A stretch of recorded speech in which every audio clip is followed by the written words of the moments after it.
Welcome to the Project Censored Show on Pacifica Radio. I'm your host, Mickey Huff. Today, in this segment, we are delighted to welcome the Project Censored academic intern for this past year, Reagan Haynie, as our co-host. Reagan is a senior at Loyola Marymount University in Los Angeles. I actually had the pleasure of speaking there last month. And Reagan has been contributing to research to our validated independent news program. She's working on co-authoring the junk food news chapter with us this year.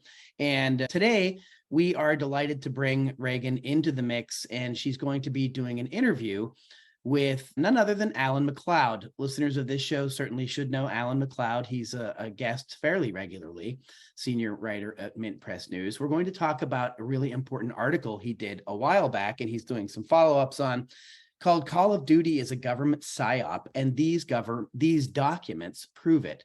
So with that, I'm going to hand things over now to Reagan, and looking forward to your conversation with Alan today.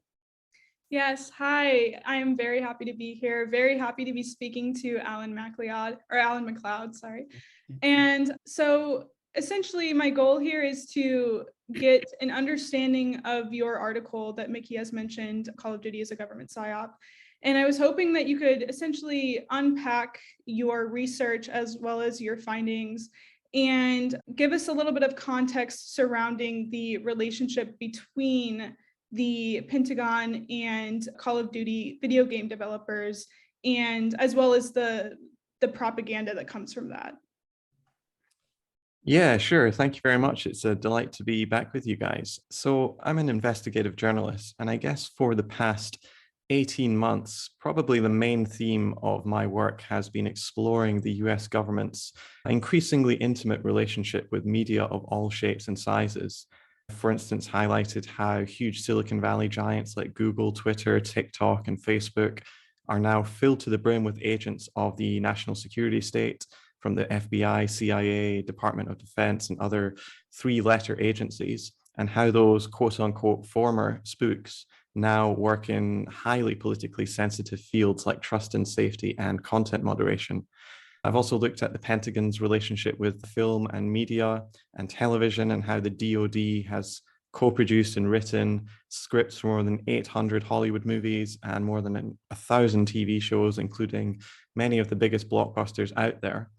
And now I've really turned my eye to having a look at the military's role in subverting the video games industry in order to sell a more pro-war, pro-military message. If you know anything about video games, you've probably heard of Call of Duty. It's one of the biggest franchises in the entire industry. It's a first-person military shooter. And what I found out, pretty much the title suggests it is a government PSYOP, and these documents prove it. So documents obtained under the Freedom of Information Act and shared with me show how the military is working closely with Activision Blizzard, the producers of Call of Duty, to promote war, recruitment, and the US military interests in general. In September 2018, for example, the US Air Force flew Activision Blizzard producer Coco Francini to their headquarters in Florida. The explicit reason for doing so, the emails wrote, was to, quote, showcase, end quote, their hardware and to make the entertainment industry, quote, more credible advocates, end quote, for the US war machine. This is a great opportunity to educate this community and make them more credible advocates for us in the production of any future movies and television productions on the Air Force and Special Tactics community, wrote one of the Air Force community relations chiefs. This really seems to have worked because many of the weapons and vehicles Francini was shown on that day in Florida ended up being central pieces in the Call of Duty games. And also through my own work, I found a host of just incredible hires coming through at Activision Blizzard over the last few years. In fact, their board and leadership council now looks far more like that of a US government department or a weapons manufacturer than a fun entertainment company. This includes the company's COO, who until 2018 was third in command of the Central Intelligence Agency, or the company's senior counsel, who is a Bush-era official who was nearly made head of the FBI under Trump, but instead that appointment was nixed and she became the executive at a video game company instead. So these sorts of connections really highlight the extraordinary links between the national security state and the supposedly frivolous but gigantic and influential entertainment companies like Activision Blizzard, to the point where I feel comfortable describing video game franchises like Call of Duty and the other ones that Activision Blizzard produces as state media. Now, as to your last point, why is this so important? I mean, video games are a gigantic business. The last Call of Duty grossed over $1 billion in sales in the first 10 days alone. And they're also a huge avenue for soft power and ideology. The medium itself kind of lends itself to this. I mean, unlike a movie where you maybe watch it once and perhaps you like it, perhaps you don't like it, people play video games for days, weeks, even months on end. And not only that, they're particularly popular among children and adolescents of a particularly impressionable age. So these susceptible young boys play this game over and over and see a glorified image of war that the military uses to recruit them into this war machine. They're seen as light entertainment, and so people don't really have their guards up like they would if they were, for instance, listening to a politician speaking. And so it is their very apparent frivolity which actually makes them such a potent vehicle for ideology to be transmitted. That's really interesting that you brought up the aspect of weapons manufacturing and their connection to the video game. I recently told this to Mickey, but I was talking to a friend of mine who played a lot of Call of Duty in high school, and he mentioned to me that he can now identify any gun in any movie simply because he's played so much Call of Duty, and that partnership essentially allows them to have the most updated military technologies in their video games. And yeah, that was wild to me. But going forward, when I think of the military entertainment complex, the first thing that comes to my mind is the manufacturing of American war propaganda. And I know you touched on this a little bit before, but can you discuss the various strategies and narratives that the military uses to enforce their agenda in Call of Duty? Generally, if media companies accept help from the military, then they really give up creative control over the script and the overall direction of the artwork. With video games, it's a little bit different because developers don't really need access to battleships or jet fighters to make the game like they do if they're making a movie or a TV show. But nevertheless, the documents that I got show that the military are extremely keen to invite entertainment executives into their world, to wine them and dine them, and to make them into allies. If a game, movie, or TV show is not to the Department of Defense's liking, i.e., if it doesn't have the right message or representation of the military, then the DoD will either demand extensive rewrites or reject any cooperation at all. With movies, this is a virtual death sentence, as it's simply too costly to make a glitzy war film without the military underwriting the costs by providing them with free hardware or thousands of extras. But this also happens with video games as well. So, for example, the FOIA documents reveal that in 2012, a Call of Duty producer approached the Department of Defense for help on a new game, but was rejected outright because the script revolved around the US fighting a futuristic war with China, something which in 2010, the Department of Defense was keen to avoid. I think that's kind of ironic now, seeing as the US is gearing up for a fight over Taiwan with China. But yeah, likely because of military objections, that Call of Duty game was never made. And so if one of the biggest entertainment companies nixes a project because of minimal pushback from the government, what do you think happens to smaller companies? And there's also just so many cases of pure falsification of history, which we could go into as well.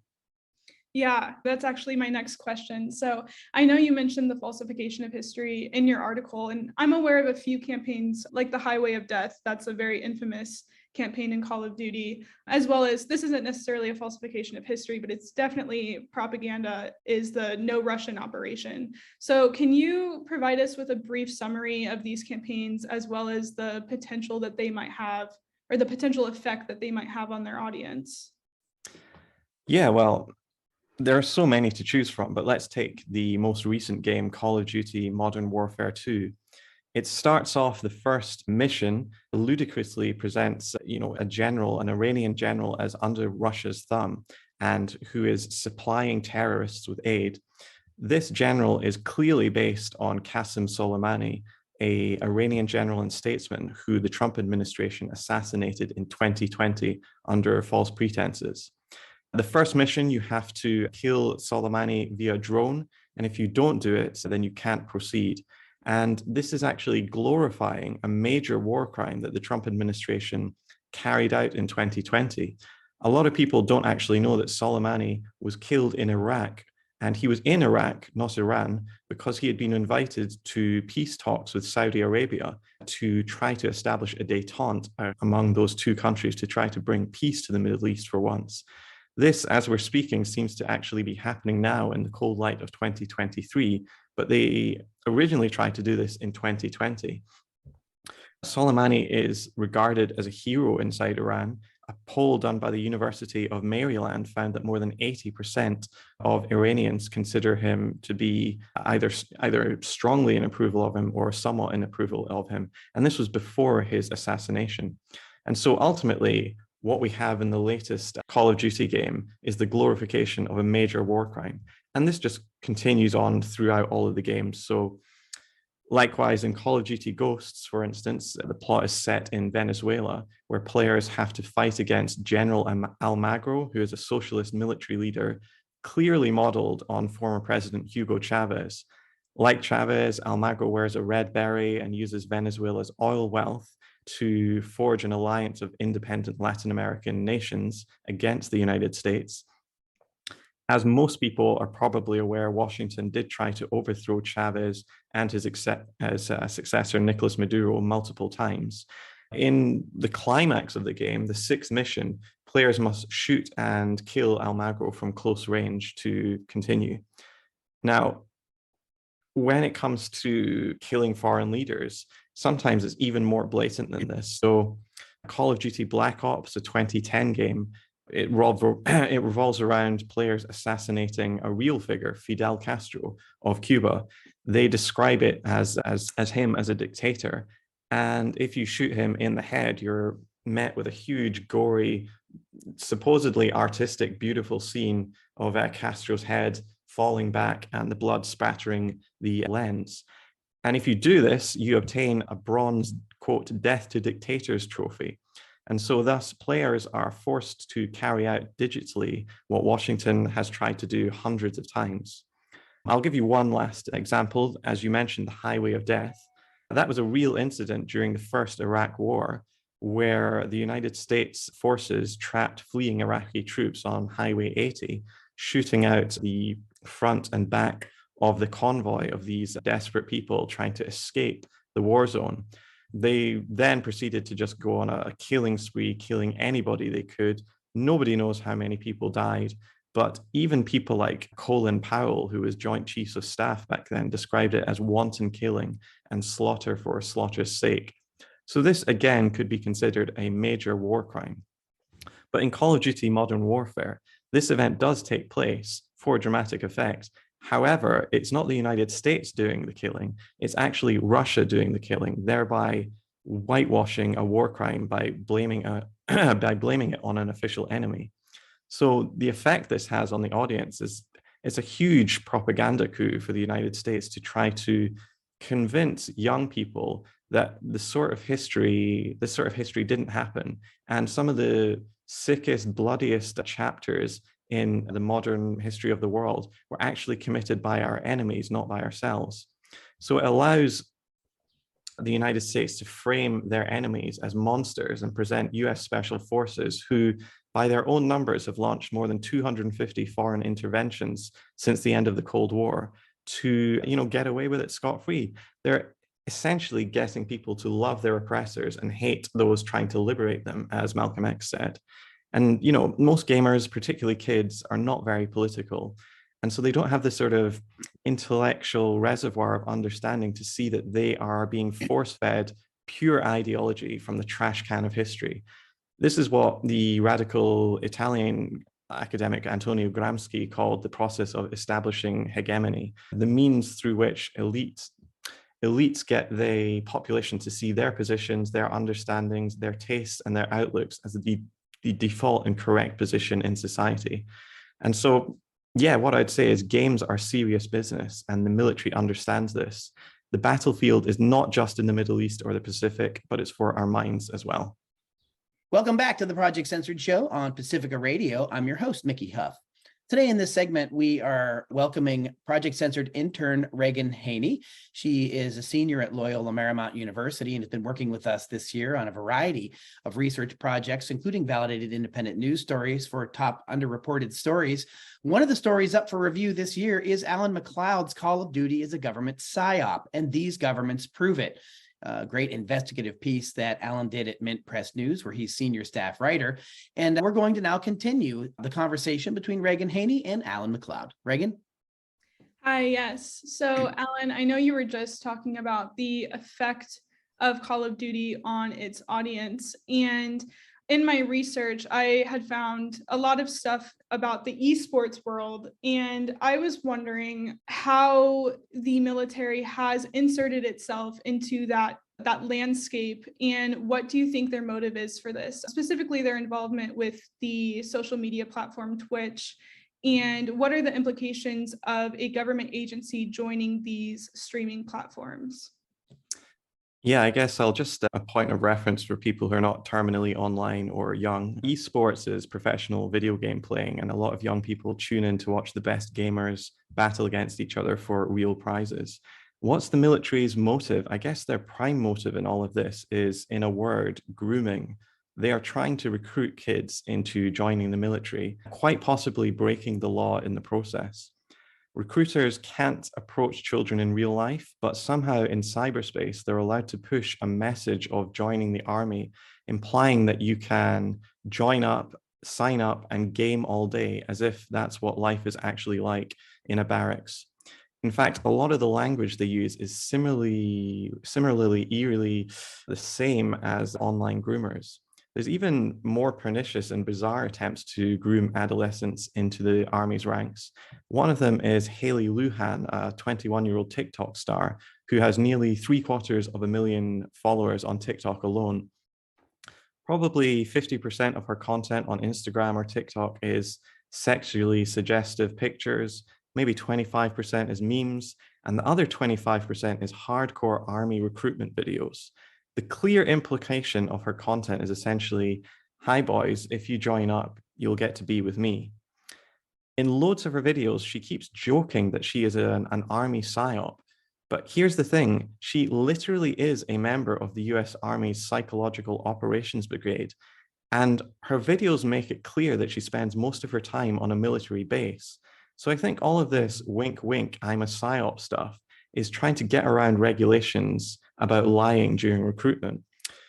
Interestingly, though, all of this hard and creative selling does not appear to be working with young people. A recent poll found that only 9% of young Americans would consider serving in the military, and all branches of the armed forces are facing huge shortfalls in recruitment right now. The Army was, for instance, 25% below its target last year. And so perhaps that suggests that the kids are all right after all. Yeah, no, it's really interesting seeing, I guess, the downfall of military recruitment. And it's very obvious that the military is very eager to, I guess, strengthen those recruitment numbers. I mean, their involvement in Twitch is very interesting to me. I know that you also mentioned how there was this bait and switch sort of giveaway package where, or I don't know if it was you or if it was, I don't know if you're familiar with Second Thought, but there was this bait and switch giveaway where Twitch users were sort of directed to this giveaway where they were giving away one of their like latest video games or something, and it ended up taking them to an army recruitment page, which is against the law. And then also I read that Twitch users were banned for asking military members what their favorite war crime was, which is also against the First Amendment, which is very fascinating. But considering how heavily censored the Pentagon's actions are, the military's relationship with Call of Duty has received a fair amount of coverage from academics and independent journalists. So is there anything else that their influence or about their influence that has not been covered that you think deserves more attention? Well, one thing I just mentioned earlier maybe deserves expanding upon, and I think that is just the level and the amount of former US national security state operatives who now have senior positions, very important and influential roles within Activision Blizzard. So, for instance, Frances Townsend is Activision Blizzard's senior counsel, and until September, she was the chief compliance officer and executive vice president for corporate affairs as well. Now, who is Fran Townsend? Well, she has a long history in the US national security state. She started off as the head of intelligence for the Coast Guard, and then in the early 2000s, she was the Secretary of State's counterterrorism deputy. That was Condoleezza Rice's right-hand woman. And in 2004, President Bush appointed her to his intelligence advisory board as well. She was the White House's most senior advisor on terrorism and homeland security, right at the height of the Patriot Act and the wake of 9/11. Townsend worked closely with people like George Bush and Condoleezza Rice, and really became the face of the Bush administration's war on terror. In fact, she was one of the people who really helped popularize the term enhanced interrogation techniques, which was a Bush-era euphemism for torturing people. Worse still, she appears, at least according to a lot of very high-up sources, to have been directly involved in torture herself. For instance, Lieutenant Colonel Stephen Jordan, who is the officer in charge of the notorious Abu Ghraib prison in Baghdad, he alleged on camera and under oath that Townsend put pressure on him multiple times to ramp up the torture program at Abu Ghraib to try to get results. She doesn't seem to have, suffered any professional consequences for this. To this day, she is a director at the Atlantic Council, which is the brains of NATO. During the Trump administration, she was hotly tipped to become the director of national intelligence. And in fact, it was reported that President Trump offered her the role of director of the FBI.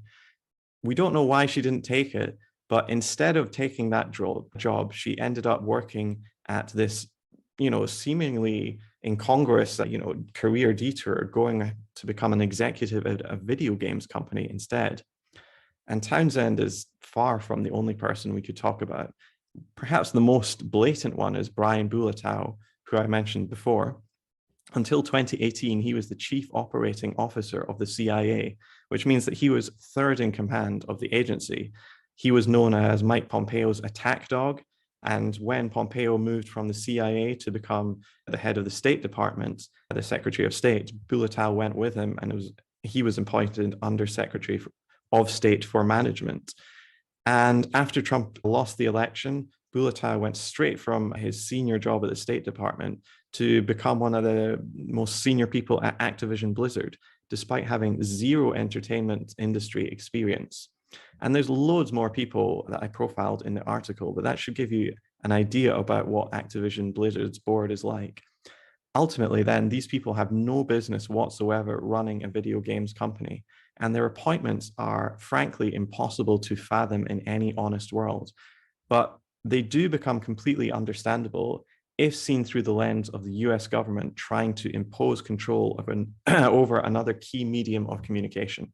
And that's how I think really we should be looking at this. Yeah. And more broadly speaking, what do you think the future implications are of the military's relationships with video game developers? And how do you think that this may affect America's future wars and imperialism? I know you brought up China very briefly. I've been thinking a lot about the potential impact on like forever wars and things like that. Also with the potential future of virtual reality gaming. I don't know if you have any insight on that or have thought about, where this relationship might go in the future. Yeah, I mean, I guess I'm reminded of when I covered NATO's 70th anniversary. They held a big meeting whereby the head honchos of the organization, they really described how they saw NATO's future role much more in cyberspace than just on the battlefield. And so I think we're only going to see more of this co-option of video games and online life more generally. future wars are already becoming digitized and gamified.